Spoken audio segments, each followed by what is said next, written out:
Müdür bey, ben biliyorum galiba nerede olduklarını. Söyle Salih, neredeler? Orhan abi sabah dolabına bir şeyler koyarken gördüm. Sanırım tablette onlar. Ne? Ne diyorsun sen ya? Ne saçmalıyorsun sen? Kafayı mı yedin sen? Ben gördüğümü söylüyorum müdür bey. Yalan söylüyor müdürüm, yalan söylüyor ya. Gözümün içine baka baka iftira atıyor bana bu herif. Bunu öğrenmenin tek bir yolu var. Kimsenin beyanıyla kimseyi suçlayamayız, merak etmeyin. Bakacağız. Ama sonra da senin dolabına bakacağız. Gelin.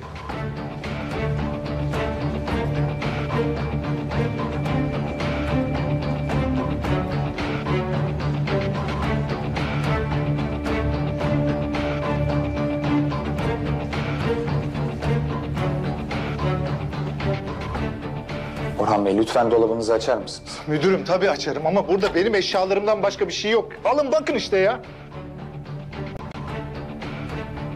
Ya sen utanmıyor musun bana iftira atmaya? İnsana böyle göz göre göre hırsız denir mi ya?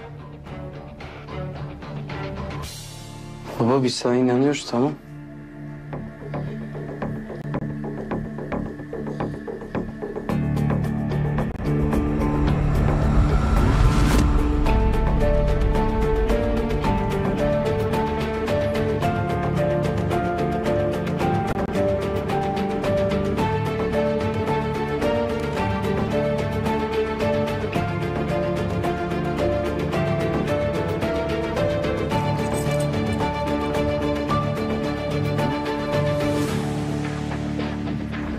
Bunu al.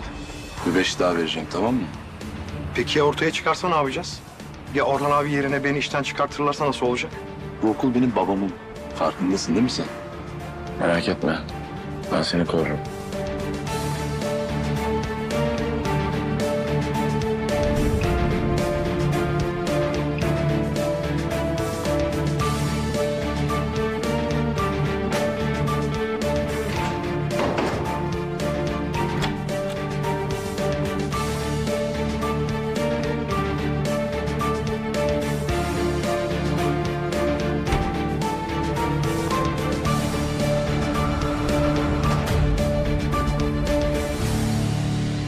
Evet Salih, ne diyordun? Hani buradalardı? Hani Orhan Bey tabletleri alırken görmüştün? Buradalar müdür bey, dolaptalar. Orhan Bey, eşyalarınızı kenara indirir misiniz? Ya müdürüm burada benim eşyalarımdan başka bir şey yok işte.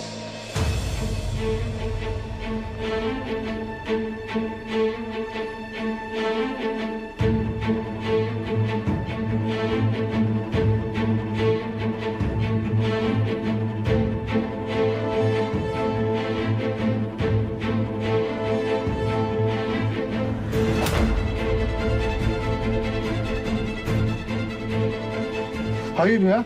Hayır. Bunları buraya ben koymadım müdürüm. Yemin ediyorum bunlardan haberim yok. Yemin ediyorum ben koymadım. Zaten bu dolaplarda kilit yok.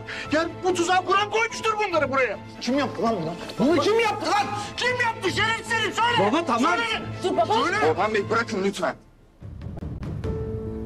Derhal eşyalarınızı toplayıp okulu terk edin.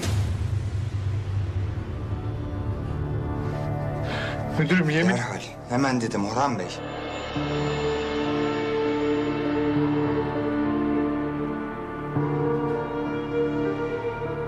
Biz seni biliyoruz amca. Senin yapmadığını biliyoruz.